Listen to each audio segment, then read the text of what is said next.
Hello friends, कैसे हैं आप सब।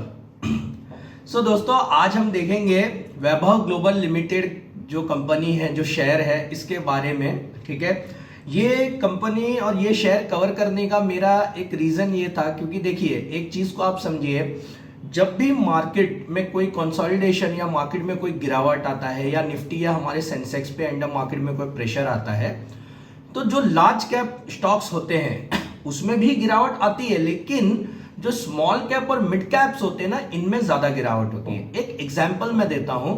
एग्जांपल, कोई लार्ज कैप स्टॉक है समझिए, उसमें गिरावट हो रही है 100 पॉइंट्स की। ठीक है, तो आप एक अप्रोक्सीमेट समझ लो, मिड कैप में 200 पॉइंट्स या 150 पॉइंट होगा और स्मॉल कैप के अंदर 300 पॉइंट होगा।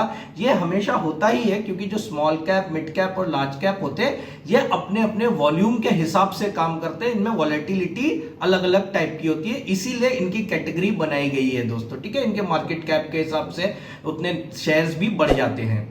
अब दोस्तों, वैभव ग्लोबल को कवर करने का रीजन ही यही है, ये स्टॉक काफी पिट गया है। ठीक है, लेकिन इसके फंडामेंटल्स अच्छे हैं। तो बहुत सारे मैं वीडियोस देखा, मैंने बहुत सारे फोरम्स देखा जिसके ऊपर बहुत लोग कंसर्न्स है, इसमें हाई प्राइस में फंसे हुए हैं, बहुत सारे क्वेश्चन कर रहे हैं कि क्या करें, इसको बेच दे, रुके, या अभी जितना करेक्शन है इसमें खरीदना जायज है या नहीं, या इसकी अच्छी वैल्यू आएगी, तो उसको हम कवर करेंगे। ठीक है, चलिए टाइम नहीं वेस्ट करते हैं, स्टार्ट करते हैं फटाफट। मैं पहले बता देता हूं कि इस वीडियो में क्या क्या कवर करेंगे। वैभव ग्लोबल का फंडामेंटल एनालिसिस करेंगे, जिसके अंदर पूरी उसकी प्रोडक्ट बेस, कंपनी क्या है, इसका मैनेजमेंट क्या है, उसको समझेंगे। सेकंड, इसका हम करेंगे फाइनेंशियल एनालिसिस करेंगे स्क्रीनर के ऊपर कि इसका क्वार्टरली रिजल्ट क्या है, प्रॉफिट, सेल्स कितना है, सब वो करेंगे। थर्ड, इसका हम करेंगे टेक्निकल एनालिसिस, जिसके ऊपर हम इसका चार्ट समझेंगे, उसके ऊपर से हम समझेंगे कि इसको क्या अभी इस लेवल पे बाय किया जा सकता है, क्या इसका टारगेट हो सकता है और क्या क्या इसमें आगे हो सकता है, समझेंगे। ठीक है, अब अगर हम देखें यहां पे जो कल का सेशन था, उसमें वैभव ग्लोबल अपने प्रीवियस क्लोज से 0.18% पे क्लोज हुआ। अगर 5 दिन का देखें तो 5 दिन में ये 8.94% चढ़ा है। एक महीने का देखें तो 3.52 चढ़ा है। 6 मंथ का देखें तो मींस अगर 1, 5 और 1 महीने का, ये 3 का डेटा देखें तो वैभव ग्लोबल पिछले 1 महीने से थोड़ा सा तेजी में है यहां पे। ओके, अब आते हैं दोस्तों इसकी वेबसाइट के ऊपर।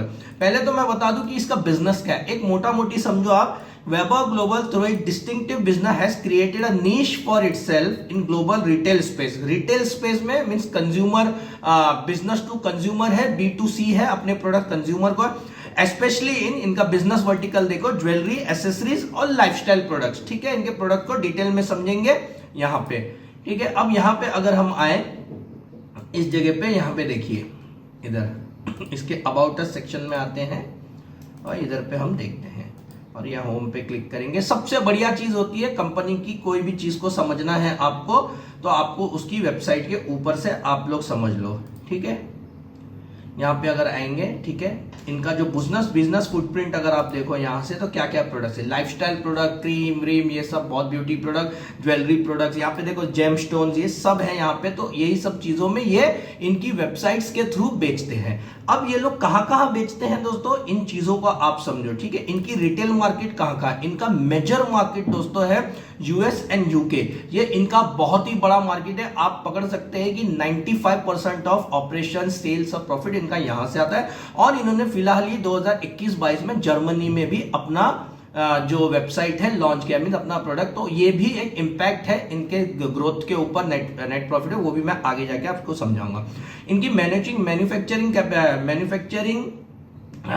जो है इनका, ये हम यहाँ पे आते हैं, इस चीज को यहां से समझेंगे। इनका मैन्युफैक्चरिंग फैसिलिटी इंडिया के अंदर है। ओके, इंडिया के अंदर इनका मैन्युफैक्चरिंग फैसिलिटी कहाँ है, जयपुर में है, और 1400 एम्प्लॉय के साथ ये लोग काम करते हैं। और वहां पे ये लोग जेमस्टोन मैन्युफैक्चरर है, खुद मैन्युफैक्चर भी करती है, और 1996 से 97 तक इनका है। इनका अगर आपको मैं माइलस्टोन्स दिखाऊं यहाँ पे, इससे आप लोगों को समझ में आएगा कि कंपनी कितनी पुरानी है। 1980 से वैभव एंटरप्राइज लॉन्च हुआ, फिर ये वैभव जेम्स लिमिटेड 1994। यहाँ पे पूरा इस पेज में अगर आप जाओगे तो आपको हर चीज समझेगी यहाँ पे। अब अगर देखो, मैंने जो जर्मनी वाला आपको बताया, तो 21-22 के बीच में इन्होंने लॉन्च जर्मनी ऑपरेशंस भी यहाँ पे इन्होंने लॉन्च किया है इस जगह पे। ठीक है दोस्तों, अब इनकी वेबसाइट के ऊपर से हम जो ये कहां से बेचते हैं, यहाँ पे अगर मैं सिंपल सारा वैभव ग्लोबल वेबसाइट्स लिखूं यहाँ पे, तो यहाँ पे मुझे एक सेकेंड रुकिए, इधर पे हमको मिल जाएगा इनकी वेबसाइट्स। मैंने अभी फिलहाल में ही देखी थी। ओके, यहाँ पे आएंगे, यहाँ पे इसके ऊपर ये देखिए, ये 3 वेबसाइट है। ये यूएस की वेबसाइट है, ये यूके की वेबसाइट है और ये जर्मनी की। देखिए ये यूएस की वेबसाइट, ओके, ये यूके की वेबसाइट टीजेसी, और ये जो फिलहाल में 21-22 में इन्होंने लॉन्च किया है ये जर्मनी की वेबसाइट। दोस्तों आगे बढ़ने से पहले मैं आपको बताऊंगा कि वीडियो थोड़ा लंबा होएगा, सब्र से देखिएगा, ठीक है। इसमें अर्जेंसी मत दिखाइएगा, क्योंकि ये पूरे बिजनेस को हमें समझना है यहाँ पे। अब अगर देखो इनका जो ऑपरेशंस है ये ऑल ओवर वर्ल्ड मेजरली बड़ी बड़ी इकोनॉमी में फैला हुआ है, यूके और यूएस और अभी जर्मनी में। इन लोग सोर्सिंग कहाँ से करते हैं, मींस मटेरियल कहाँ से लेते हैं, मेजरली अगर देखो तो हर जगह से लेते हैं। India, China, Thailand, India, Mozambique, Germany, Italy, Turkey, Poland, बहुत सारा है इधर। इनके मैन्युफैक्चरिंग कंट्रीज कहाँ मैन्युफैक्चर करते हैं, इंडिया के अंदर मैन्युफैक्चर करते हैं और एक चाइना के अंदर भी मैन्युफैक्चर यहाँ पे ये लोग करते हैं इस जगह पे। अब अगर आप लोगों ने नोटिस किया होगा इस जगह पे इनकी बहुत बड़ी डिपेंडेंसी यूएस और यूके मार्केट पे है। तो इससे आप लोग स्ट्रेट फॉरवर्ड समझ लीजिए, जब भी यूएस और यूके के अंदर कोई इंपैक्ट आएगा, इनके बिजनेस पे इंपैक्ट आना जरूरी है। और आप लोगों को ये इनके अभी फाइनेंशियल रिजल्ट में दिखेगा। आप लोगों को पता है इकोनॉमी की हालत क्या है, यूएस यूके सभी इन्फ्लेशन से सफर कर रहे हैं। जर्मनी में भी हाईएस्ट इन्फ्लेशन चल रहा है, यूके यूएस में भी चल रहा है और हमारे यहाँ भी इंडिया में भी चल रहा है। इन्फ्लेशन में होता क्या है दोस्तों, एक चीजों को समझिए। मैं आप लोगों को 2 एग्जाम्पल देके अच्छे से समझाता हूं, ठीक है। अगर मैं कहूं आपको कि आपको नया कपड़ा नहीं मिलेगा, ठीक है, आप या तो एक नया कपड़ा चूज करो या रोज का खाना चूज करो। मींस आपको या तो खाना मिलेगा या तो नया कपड़ा, आप क्या चूज करोगे दोस्तों?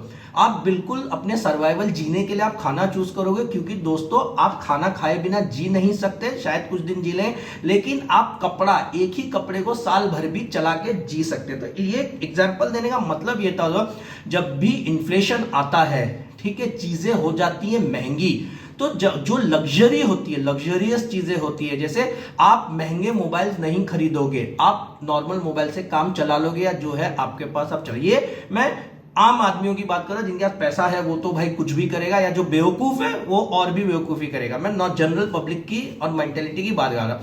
आप बड़े बड़े कपड़े, आप अगर 20 कपड़े लेते हो महीने में या साल में, आप उसे 5 कर दोगे या उसे 2 कर, सबसे पहले इंपैक्ट लग्जरी चीजों पे पड़ती है। आप ज्वेलरीज नहीं लोगे क्योंकि महंगी होती है, आप बड़े बड़े वॉचेस नहीं लोगे महंगे, आप महंगे मोबाइल्स नहीं लोगे, आप बहुत सारे ब्यूटी प्रोडक्ट्स अगर यूज करते हो, मतलब जो चीज आप चला सकते हो, जब तक ये इन्फ्लेशन नहीं जाता, चीजें अच्छी नहीं होती, महंगी सस्ती नहीं होती, आप उन चीजों को अवॉइड करोगे। सेम चीज वैभव ग्लोबल का जो बिजनेस है, जब भी मैंने कहा कि यूएस, यूके और जर्मनी, अच्छा पूरा दुनिया ही इन्फ्लेशन से सफर कर रहा है, इकोनॉमी में धब्बा बैठा हुआ है, तो ये इंपैक्ट इस बिजनेस पे 110% आएगा। आप लोग एक नोटिस करो, जो एफएमसीजी बिजनेस होता है, ठीक है, जैसे डीमार्ट, हिंदुस्तानी, जो खाने पीने की चीजें, उनके ऊपर ज्यादा इंपैक्ट नहीं आता है, लेकिन ज्यादा इंपैक्ट नहीं। उनके ऊपर इंपैक्ट कब आया था? जब उनके स्टोर शट हो गए थे, लोग बाहर निकलना बंद कर दिए थे कोविड, तब आया था, क्योंकि उनके स्टोर तक कोई जा। लेकिन जैसे ही वो खुला, आप देखो उनके बिजनेस बढ़ गए, आप लोगों को सीधा साधा इंपैक्ट दिखेगा। डीमार्ट, एचयूएल, टाइटन, जितने ऐसे थे सब लोगों ने रिकवर किया है, ठीक है। लेकिन जो महंगी चीजें होती है वो जल्दी रिकवर नहीं होती, उसमें वक्त लगता है, क्योंकि वो पूरा इकोनॉमी और मार्केट कंडीशंस के ऊपर डिपेंडेंट रहती है, ठीक है। अब दोस्तों ये तो हो गया इनके प्रोडक्ट विडक्ट्स की बातें, इनके बिजनेस की बातें दोस्तों। अब आएंगे दोस्तों इनके फाइनेंशियल डेटा के ऊपर, ठीक है। स्क्रीनर के ऊपर अगर हम आएंगे, यहाँ पे जो मैं कह रहा था, देखो ये स्क्रीनर भी वही कहेगा। यहाँ पे आपको 67% ऑफ रेवेन्यू इनकी टीवी प्लेटफॉर्म से आता है, जो टीवी पे भी इनके एड्स चलते हैं, इनके चैनल्स चलते हैं। 33% रेवेन्यू इनके वेबसाइट्स के ऊपर से आता है। 24 आवर लाइव शॉपिंग चैनल है इनका यूके और यूएस में। अगर आप देखो UK US, it has manufacturing capacity in Mumbai and units in Mumbai and Jaipur. It sources raw material from 20 countries across the world. Its jewelry items consist of 78%. आप समझ लो, जब भी महंगाई होगी तो बहुत मार पड़ेगी। और रेस्ट जो है ब्यूटी प्रोडक्ट्स, ये वो मेकअप आइटम्स, ये 22% यहाँ पे करते हैं, ठीक है, कंट्रीब्यूट। अब आते हैं दोस्तों कंपनी का मार्केट कैप अगर देखो फाइनेंशियल डेटा में, तो 5730 करोड़ का है, तो मिड कैप की कंपनी है, ठीक है। और यहाँ पे कंपनी का जो हाई था 805 यार कितना ज्यादा करेक्ट हो गया है, ठीक है 348 पे। स्टॉक का पी 35 है, इंडस्ट्री का पी 21 है, थोड़ा सा महंगा लग रहा है इसके हिसाब से। डेप्ट टू इक्विटी 0.5 है, ना के बराबर डेप्ट है कंपनी का। अगर कंपनी का 10 साल का अगर हम ग्रोथ रेट देखें तो बहुत ही जबरदस्त है, इस सेगमेंट में 15.6% का ग्रोथ रेट है। और कंपनी का अगर हम यहाँ पे आरओसी देखें 10 साल का तो 26 पॉइंट, बहुत ही जबरदस्त है दोस्तों, बहुत ही अच्छे नंबर हैं ये, ठीक है। कंपनी का कैश इक्विवेलेंट भी है 107, एक मिड कैप कंपनी जिसके स्पेस में टाइटन, राजेश एक्सपोर्ट जैसे बड़ी बड़ी कंपनियां हैं, उसमें रहकर भी इसके नंबर्स अच्छे हैं। ये मैं आपको स्ट्रेट फॉरवर्ड कंपैरिजन, मैं ये नहीं कह रहा टाइटन खराब है, लेकिन मैं बता रहा हूं इतनी कम मिड कैप की कंपनी होकर भी कितना बढ़िया सस्टेन किया है। यहां अगर राजेश एक्सपोर्ट या इनके सब में देखो आप नंबर कंपैरिजन करो तो जो वैभव ग्लोबल है ये बहुत ही अच्छा परफॉर्मेंस कर रहा है दोस्तों। अब आते हैं क्वार्टरली रिजल्ट, जो अभी इनका जो क्वार्टर 1 है अपना 23-24 का, अभी का जो क्वार्टर 22 में है जून का क्वार्टर, इसको हम कंपेयर करेंगे जून 2021 के क्वार्टर को, और फिर जून 2022 को कंपेयर करेंगे मार्च 2022 को, प्रीवियस क्वार्टर से इनको हम कंपेयर करेंगे। लेकिन उससे पहले जैसे कि मैं हमेशा अपने वीडियो, अगर आप एक चीज को नोटिस करो, बहुत सिंपल रीजन होता है कंपनी का ग्रोथ होने का, सेल्स और नेट प्रॉफिट अच्छा होना चाहिए और मैनेजमेंट अच्छा होना चाहिए, ठीक है। सेल्स देखो 440 करोड़ से, ठीक है, उठ के 628 करोड़ हुआ है, और हमेशा से दोस्तों इनका सेल्स बढ़ा है। मींस अगर देखो यहां पे भी जो इनको ये क्वार्टर में इंपैक्ट है, ऐसा नहीं हुआ है कि एकदम से खत्म हो गया है या एकदम से बढ़ा, एक एवरेज ये बचा है, तो सेल्स चल रहा है कंपनी का यहां पे। अब कंपनी का अगर जून 2022 में सेल देखें, जो अभी का क्वार्टर है 628 करोड़ का सेल है, अब पिछले क्वार्टर से अगर कंपेयर करें क्वार्टर एंड क्वार्टर 682 करोड़ है, तो यहां पे कंपनी ने मार खाया है। क्यों खाया है इसका रीजन समझेंगे। और अगर दो पिछले क्वार्टर के देखें, मार्च 2022 से भी कंपेयर करो तो भी कंपनी ने यहां मार खाया है। तो अगर देखें तो ये क्वार्टर कंपनी के लिए अच्छा नहीं रहा है। अब इसको एक चीज यहां समझेंगे हम, एक्सपांसेस अगर आप देखो कंपनी के, तो कंपनी के एक्सपांसेस बढ़े हैं, ऑब्वियसली सेल्स बढ़ेगा। लेकिन प्रॉब्लम क्या है, जून 2021 में 591 करोड़ जो मटेरियल कॉस्ट था, सॉरी यहाँ पे हम मटेरियल कॉस्ट में देखेंगे, इसको मत देखिए आप कंफ्यूज हो जाओगे, आपको ऐसा लगेगा जून 2021 में 591 था, अभी तो 586 है, फिर भी कंपनी का प्रॉफिट कहां गया। यहाँ मटेरियल कॉस्ट को आप समझो, जून 2021 में 32% का मटेरियल कॉस्ट था और अभी 35.70 है दोस्तों। एक इस चीजों को आप लोग समझिए कि कितना इंपैक्ट में चीजें कितनी महंगी हो गई है, या जो यहाँ से जो ये सोर्स कर रहे हैं वहां पे इनको वहां से भी चीजें महंगी आ रही है, एक ये रीजन है। अब दूसरा अगर आप देखो ऑपरेटिंग प्रॉफिट मार्जिन, जो इनका मार्जिन है वो बहुत ही ड्रेस्टिकली ड्रॉप हुआ है, 13% से 7% हो गया, मीन अराउंड आधा ही हो गया है, जो कि यहां से गिरना शुरू है, जो 21-22 में ही इनको यहां पे प्रॉब्लम्स आई है। वही चीज आप अगर नेट प्रॉफिट में देखो, आपको सीधा सीधा यहां पे दिखेगा जून 2021 में, अगर मैं यहां से ये अदर इनकम 39 करोड़ का हटा दूं, अदर इनकम को मैं ज्यादा ध्यान नहीं दे रहा, तो भी यहां पे अराउंड यहां पे प्रॉफिट जो है यहाँ पे 60-70 करोड़ होना चाहिए था, लेकिन यहाँ पे सीधा आधा का भी आधा हो गया है यहाँ पे। तो ये बहुत ही कंसर्निंग रीजन यहाँ पे हो रहा है, यहाँ पे इस जगह पे 21-22 में, ठीक है। आप ईपीएस में स्ट्रेट फॉरवर्ड ये चीजों को आप देख सकते हो इस जगह। अब आएंगे प्रॉफिट एंड लॉस स्टेटमेंट पे, ईयरली वालों पे। ईयरली में आप देखो 2011 से कंपनी 526 करोड़ से आज आके 2700 करोड़ की कंपनी, बहुत ही बढ़िया ग्रोथ है दोस्तों ये यहाँ पे, ठीक है। कंपनी का ऑपरेटिंग प्रॉफिट मार्जिन अगर आप देखो तो यहाँ पे मार खाया है अभी तक। कंपनी का ईपीएस अगर आप देखो वो भी मार खाया है। सीधी सी बात है, सेल्स नेट प्रॉफिट अगर आपका नहीं होगा तो आपका ईपीएस में आपको ये नंबर कम दिखेंगे। लेकिन अगर आप एक चीज को दोस्तों यह चीजों को समझिए, बैलेंस शीट दिखाता हूं, कंपनी का रिजर्व जो है ये हमेशा बढ़ा है। मींस कंपनी ने अपने पैसों को हमेशा बढ़ाया है, अपने पास जो रिजर्व होना चाहिए वो हमेशा बढ़ा है। कंपनी की बोरोइंग्स कभी भी कंपनी ने बढ़ने नहीं दी है, ना के बराबर बोरोइंग्स है कंपनी का। अब जो एक नोटिस करने वाली चीज है, यहां अगर आप देखो फिक्स एसेट में कंपनी का जो लैंड है, जो अभी जो डेटा है कंपनी का लैंड है, यहाँ पे कंपनी ने मार्च 2022 113 करोड़ का यहाँ पे लैंड का कॉस्ट दिखा रहा है। बिल्डिंग्स में भी यहाँ कॉस्ट बढ़े हैं, यहाँ पे प्लांट मशीनरी भी लगा है यहाँ पे, और ये चीजों, अब ये चीज आप समझो, मैंने कहा आपको इन्होंने जर्मनी का 21-22 में ऑपरेशन लॉन्च किया है। तो सीधी सी बात है, जर्मनी में अगर लॉन्च किया होगा तो वहां पे लैंड्स लिया होगा, वहां पे प्रिंट मशीन, प्लांट मशीनरी और ये सब रखा तो होगा ऑब्वियसली वहां पे, और उस पर पैसा लगा होगा। तो दोस्तों जब देखिए एक चीज को आप समझिए, आपका बिजनेस यूएस और यूके से आ रहा है, वहां से आपको प्रॉफिट भी मिल रहा है। एग्जाम्पल, जैसे ही आप जर्मनी में जाएंगे वहां पे आपको आते ही साथ तो आपका बिजनेस नहीं आ जाएगा प्रॉफिट है, तो आपका जो करंट प्रॉफिट है जो दूसरे सेक्शन से आ रहा है वहां पे आपको मार लगेगी जब तक ये बिजनेस सेटल नहीं होता, और यहां पे आपका पैसा भी डलेगा यहां पे, ठीक है। तो सेम चीज यहां पे वैभव ग्लोबल के साथ हुई है दोस्तों। अब अगर आप इनका कैपिटल वर्क इन प्रोग्रेस देखो तो 27 करोड़ रुपया कहीं लगा भी हुआ है। इनकी इन्वेंट्री देखिए, इस चीज को आप अदर एसेट्स में आप देखो, कंपनी की इन्वेंट्री हमेशा से बड़ी है यहाँ पे, तो इनका सेल्स भी बढ़ा है। एक चीजों को आप समझो, कोई आइटम अभी ये बहुत से आप फाइनेंशियल ब्लॉग्स में देखोगे कि इन्वेंट्री बढ़ना अच्छी चीज नहीं है। वो कहां पे होती है दोस्तों? एफएमसीजी बिजनेस में, फूड्स बिजनेस, जो चीज में एक्सपायरी होती है, ठीक है। इनका जिसका सेल्स बढ़ रहा है और इन्वेंट्री भी बढ़ रही है, मींस जिनका डिमांड बढ़ रहा है, सप्लाई भी बढ़ता रहना चाहिए, या आपके पास कुछ एक्स्ट्रा ही होना चाहिए। तो जो चीज एक्सपायर नहीं होती, जैसे ज्वेलरी हो गया, उस चीजों को मतलब इनके शेल्फ लाइफ भी अच्छी होती है, और यहाँ पे इन्वेंट्री बढ़ना अच्छी चीज है क्योंकि इनका सेल्स भी बढ़ रहा है। और जर्मनी के बिजनेस अगर ये कर रहे हैं तो इनको इन्वेंट्री थोड़ा ज्यादा लेके रखना ही पड़ेगा, क्योंकि कब वहां पे सेल्स बढ़ जाए ये फिर उस वक्त दौड़ नहीं सकते हैं, ठीक है। अब यहाँ पे कंपनी का जो कैश फ्लो है वो भी अच्छा है यहाँ पे कंपनी का। अब दोस्तों ये एक इंपॉर्टेंट चीज आती है, मैं अक्सर देखता हूँ ये चीजों को डिस्कस ज्यादा किया नहीं जाता, लेकिन जो इन्वेंट्री बेस्ड बिजनेस होता है वो बहुत ही इंपॉर्टेंट होता है, उसके अंदर रेशियो। आप डेप्टर डेज देखो, डेप्टर डेज में सिंपल भाषा में समझाऊंगा। डेप्टर डेज मींस कंपनी अपने सप्लायर्स को कितने दिन में पैसा देती है। अब इसको इंपॉर्टेंस इसकी क्या है, अगर एक कंपनी अपना पैसा टाइम पे सप्लायर्स को नहीं दे रही है तो उनका बिजनेस में कुछ गड़बड़ी है, और कल के जाके सप्लायर उनको माल नहीं देंगे तो बिजनेस में माल। अगर आप इस रेशो को देखो तो कंपनी ने बहुत अच्छे से मेंटेन किया है, ये बहुत ही एक्स्ट्रा ऑर्डिनरी, ऐसा कुछ नहीं हो गया कि 24 से सीधा 100 हो गया, बहुत अच्छा मेंटेन करके रखा है। इन्वेंट्री डेज देखो कि कंपनी की जो इन्वेंट्री है ये कितने जल्दी खत्म होती है ताकि ये फिर से उसको रेप्लेनिश या रिस्टोर कर सके। इसका मतलब ये होता है जितना जल्दी आपकी इन्वेंट्री बिकेगी उतना जल्दी आप दूसरा माल बेच पाओगे, आपके सेल्स ज्यादा होंगे। तो यहां अगर आप देखो तो कंपनी ने बहुत ही अच्छा कंट्रोल करके रखा है, कहीं कहीं तो कंपनी ने अच्छा कम कर दिया है, जल्दी चीजें बिक गई। डेज पेएबल देखो, कंपनी जो कस्टमर है इनका, जैसे बिजनेस है, कंज्यूमर है इनका बिजनेस, ठीक है, तो कंज्यूमर से पैसा कितना जल्दी आता है, पैसा फंसता तो नहीं है। यहां देखो ये चीज भी अच्छी है, बहुत ज्यादा ड्रेस्टिकली चेंजेस नहीं हुए हैं यहाँ पे, ठीक है।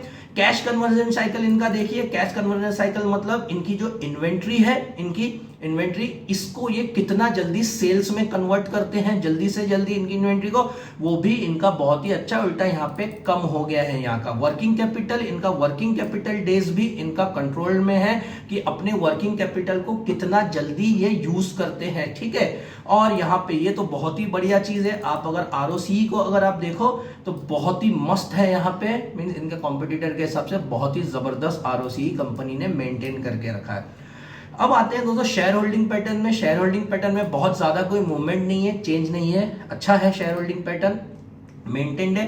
एफआईआईज ने थोड़ी 2019 से थोड़ी सी होल्डिंग कम की है, लेकिन बहुत ज्यादा कोई डिफरेंस नहीं है, 10.71% है। डीआईएस ने 18.38% की होल्डिंग्स है यहाँ पे डीआईएस की। पब्लिक के अंदर आप देखो 12.7 है, उसमें आप देखें एक नोटिस करेंगे थोड़ा स्मॉल चेंज है। विजय केडिया जी ने यहाँ पे 2.17 था, यहाँ तक उन्होंने अपनी होल्डिंग्स को बढ़ाया, स्टेबल रखा, यहाँ थोड़ा कम किया। अब जाके विजय केडिया जी ने दिसंबर 2021 में से फिर मार्च 2000 देखे 1.80 1.95 यहाँ पे ठीक ठाक अच्छा थोड़ा सा इंक्रीज किया है, बहुत ज्यादा नहीं।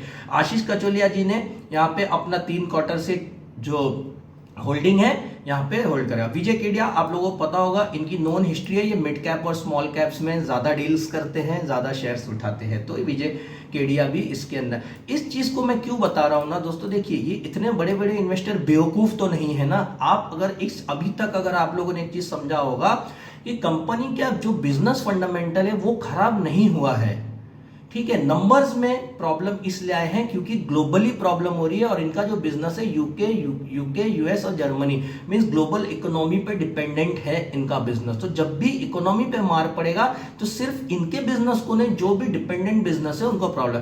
तो ये टाइम पे आप लोगों को सवाल करना चाहिए दोस्तों कि ऐसे प्रॉब्लम कितने बार आए हैं। बहुत बार आए हैं, .com बबल बस्ट हुआ, फिर कितने सारे इश्यूज आए पहले, ठीक है। क्या यूएस इकोनॉमी रिकवर नहीं करेगा? क्या यूके इकोनॉमी रिकवर नहीं करेगा? क्या जर्मनी रिकवर नहीं करेगा? क्या इंडिया रिकवर करेगा? ना दोस्तों, कितने बार 10 20 50 की हिस्ट्री उठा के देख लो। हमें इसीलिए तो आज निफ्टी 18,000 तक पहुंच गया, सेंसेक्स 50,000 तक पहुंच गया। तो क्यों दोस्तों? ऐसा चीजें बड़ी है ना, अप डाउन आएगा। तो जब भी इकोनॉमी इनकी रिकवर कर जाएगी दोस्तों, इनका बिजनेस फंडामेंटल इंटैक्ट है। मैं अभी भी बोल रहा हूं बिजनेस फंडामेंटल अच्छा है, एक्सटर्नल फैक्टर्स की वजह से प्रॉब्लम है। जैसे ही वो एक्सटर्नल फैक्टर हटेंगे कंपनी दौड़ेगी। जैसे ही स्मॉल कैप मिड कैप जिस तेजी से गिरते हैं उसी तेजी से बढ़ते हैं, आप उस वक्त पकड़ नहीं पाओगे। तो कंपनी का फंडामेंटल्स फाइनेंशियल बहुत ही बढ़िया है, मुझे इसमें कोई प्रॉब्लम नहीं लग रही है दोस्तों, ठीक है। अब दोस्तों एक चीज और दिखाता हूं। जैसे मैंने कहा विजय केडिया जी ने आप बढ़ाया है अपना, आप ये म्यूचुअल फंड का डेटा देखो, ट्रेंड लाइन पे आओ। मैं आपको एक बढ़िया चीज दिखाता हूं। ये तो हम मानते हैं ना कि हमसे ज्यादा चालाक, हमसे ज्यादा सक्षम, हमसे ज्यादा अच्छे चीजों को करने वाले म्यूचुअल फंड्स हाउस होते हैं, क्योंकि उनके टीम है, उनका डेटा है। इस चीज को आप लोग समझो, मई से लेके जून तक देखो। मई में Nippon India small cap fund के पास वैभव ग्लोबल के 20,396 शेयर थे, 4.75% बढ़ाया 21,364। और अभी तो सीधा यहां पे अगर आप देखो तो यहां पे अराउंड 5,000 शेयर्स का चेंज कर दिया। क्या कर रहे हैं ये लोग? अब जो वैल्यूएशन पे आ गया, वैभव ग्लोबल थोड़ा महंगा लग रहा था सबको, ठीक है। जैसे ही नीचे आ गया, देखो एक चीज है, फंडामेंटल अच्छा है, फंडामेंटल अच्छा है तो कंपनी का एक्सटर्नल फैक्टर जैसे बाहर निकलेगा कंपनी बढ़ेगी और अच्छे वैल्यूएशन पे। तो ये लोग देखा, आप पूरा ये डेटा देख लो दोस्तों, इन लोगों ने खरीदा है, भर भर के ये लोग खरीद रहे हैं। अपने चेंजेस देखो, आहिस्ता आहिस्ता छोटे छोटे चुपके से यहाँ पे खरीद रहे हैं ये लोग शेयर। क्यों खरीद रहे हैं? बेवकूफ तो है नहीं ना दोस्तों, इन्हें भी पता है जो हम एनालिसिस कर रहे हैं हमसे 100 गुना अच्छी एनालिसिस कर रहे हैं ये लोग। इनको भी पता है कंपनी के फंडामेंटल में कोई वीकनेस नहीं आई है, ठीक है। अब दोस्तों आते हैं इसके टेक्निकल चार्ट के ऊपर। यहां पे ये मजेदार चीज है दोस्तों, यहां देखने लायक चीज है। ये देख के आपको थोड़ी घबराहट होगी, ठीक है। अगर आप देखो कंपनी ने जो हाई बनाया था वो 1043 के आसपास, जो स्क्रीनर पे भी मैंने आपको दिखाया, ठीक है ना, 800 के आसपास, सॉरी अब 52 एक हाई बोल रहा हूं। अब यहां पे अगर आप देखो तो कंपनी 347 पे चल रही है। बाप रे, यहां से अगर हम माप लें इस जगह पे इसको, तो अराउंड 67% का यहां पे फॉल हो गया है। 60 बहुत डरावना स्ट्रक्चर है। लेकिन एक चीज को आप नोटिस करो दोस्तों, अगर मैं देखो यहाँ पे मैंने एक ट्रेंड लाइन भी बना के रखा है, यहाँ पे अगर आप ट्रेंड लाइन भी देखोगे तो आप एक चीज को समझो, यहाँ पे दो ट्रेंड लाइन है, एक मेजर ट्रेंड लाइन है जो ऊपर से जुड़ी है और एक नीचे। तो मैं इसको हमेशा एक एरिया कंसिडर करता हूं, मैं इसको कोई रेजिस्टेंस ट्रेंड लाइन का सिर्फ एक लाइन नहीं कंसिडर, मैं ये पूरा एरिया कंसिडर करूंगा। मीन इस एरिया में आके स्टॉक मूवमेंट दिखा सकता है, जो कि एग्जैक्ट आप अगर देखो तो यहाँ पे मूवमेंट्स ये दे ही रहा है। इस जगह पे, इस जगह पे जरूरी नहीं है ऐसे टच करेगा, ये एक एरिया होता है, ठीक है। अब आप एक चीज नोटिस करो दोस्तों, इस ट्रेंड लाइन को इसने ब्रेक किया है, इस ट्रेंड लाइन को इसने ब्रेक किया है अभी। तो यहाँ पे क्या रिवर्सल है? अब इस चीज को हम समझेंगे। मैं इस चीज को यहाँ पे लेके जाता हूं, इसको यहाँ ऊपर आता हूं। यहाँ अगर आप वॉल्यूम देखोगे, यहाँ पे अगर आप वॉल्यूम देखो तो अच्छा खासा यहाँ से वॉल्यूम बड़ा है। और कंपनी यहाँ पे जो फॉल हो रहा था वो कंपनी का फॉल रुक गया है। यहां से अगर मैं दिखाऊं आपको, ये कंपनी ऐसे गिर गिर के आ रही थी, गिर गिर के अगर होना चाहिए था तो ऐसे गिरते रहे। लेकिन क्या हुआ है यहाँ पे, इस चीजों को समझो, गिरा गिरा गिरा गिरा गिरा, इधर आके कंपनी ऐसे ऐसे ऐसे ऐसे, मींस ये एक बॉक्स में फंस गया है।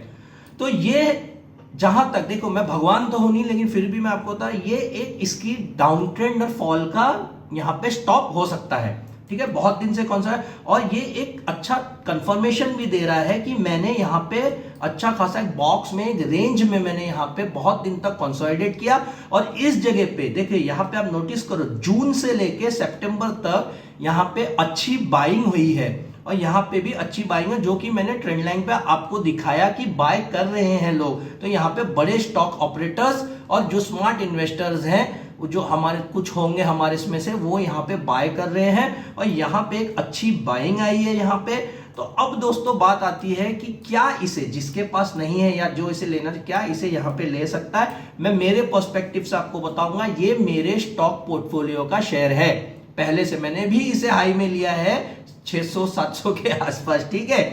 तो क्या इसे यहां पे लिया जाए, तो मैं अगर होता मैं जरूर इसे यहां पे लेता, ठीक है, और लॉन्ग टर्म पर्सपेक्टिव के हिसाब से 15-20 साल के लिए इसे यहां रखता। एक चीज आप समझो, आप अगर इसे अभी खरीद के ये सोचोगे कि ये स्टॉक आज का आज ऊपर भाग जाए, नहीं भाई, ये जब मैंने कहा एक्सटर्नल कंडीशंस जब तक अच्छी नहीं होती, 1-2 साल का भी वक्त लग सकता है, इसीलिए मैं बड़े पीरियड की बात कर रहा हूं, लॉन्ग टर्म पीरियड की, 5-10-20 साल की। उसके लिए यहां पे लेके आप आराम से बैठो, अच्छे वैल्यूएशन पे मिल रहा है, हर क्वार्टर एनालिसिस करो। मैं नहीं कह रहा कोई भी स्टॉक हमेशा के लिए अच्छा हो सकता है, उसको एनालिसिस करो, ठीक है।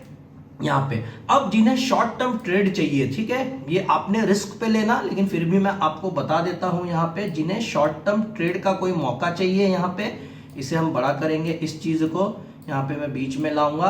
तो शॉर्ट टर्म ट्रेड का जो मौका है वो इस रेजिस्टेंस के ऊपर है यहां पे। तो स्टॉक अगर यहां से अगर आप लेते हो तो आपको शॉर्ट टर्म मीन्स कितना शॉर्ट टर्म होगा वो नहीं बता सकता हूं, लेकिन यहां बीच में कोई रेजिस्टेंस नहीं है। अगर ये चीज अपनी एक सर्कल प्रॉपर फॉर्मेशन कर रहा है, अगर ये सर्कल फॉर्मेशन करता है यहाँ पे, तो आपको 20% का गेन हो सकता है। 20% का गेन अगर 3 से 6 महीना भी लग जाए तो कोई बुरी बात नहीं है दोस्तों, लेकिन फिर भी कितना वक्त लगेगा वो मैं बता नहीं सकता। लॉन्ग टर्म पर्सपेक्टिव से इसे होल्ड करो, अगर कोई खरीदना चाहे तो इसे ले सकता है अपनी एनालिसिस करके, और जिसके पास है वो इसे होल्ड करो लॉन्ग टर्म पर्सपेक्टिव के हिसाब से। और जो शॉर्ट टर्म ट्रेड करना चाहता है वो तो मैंने बता दिया। और ये शॉर्ट टर्म ट्रेड देने का भी रीजन ये था दोस्तों, ये देखिए मैं ऐसे हवे में नहीं दे रहा आपको, यहाँ पे प्रॉपर रेजिस्टेंस है, यहाँ पे इस तक ये जाएगा, यहाँ पे इसे प्रेशर आएगा यहाँ पे, और अगर इसे अच्छा रिटेस्ट करके तोड़ता है इसको, तो इसको यहाँ पे फिर से एक प्रेशर मिलेगा, यहाँ पे मिल सकता है। जहां जहां से चीजें पहले रिवर्स हुई है वो चीज रिपीट होती है, उसको अच्छे से तोड़ेगी तो पिछले प्रीवियस वहां तक जाएगा जहां से हाई बनाया था। कब तक अपने हाई पे पहुंचेगा नहीं बता सकता, ऐसे आहिस्ता आहिस्ता रेजिस्टेंस ब्रेक करके जाएगा ऊपर, एक्सटर्नल फैक्टर अच्छा होगा, ऊपर अपने हाई पे जाएगा और आहिस्ता आहिस्ता चीजें और अच्छी होती जाएंगी दोस्तों। तो दोस्तों होप मैंने आपको अच्छे से वैभव ग्लोबल के शेयर के बारे में बताया होगा। आपको कुछ भी इश्यू है, प्रॉब्लम लग रहा है, कमेंट करो, मैं हेल्प करूंगा।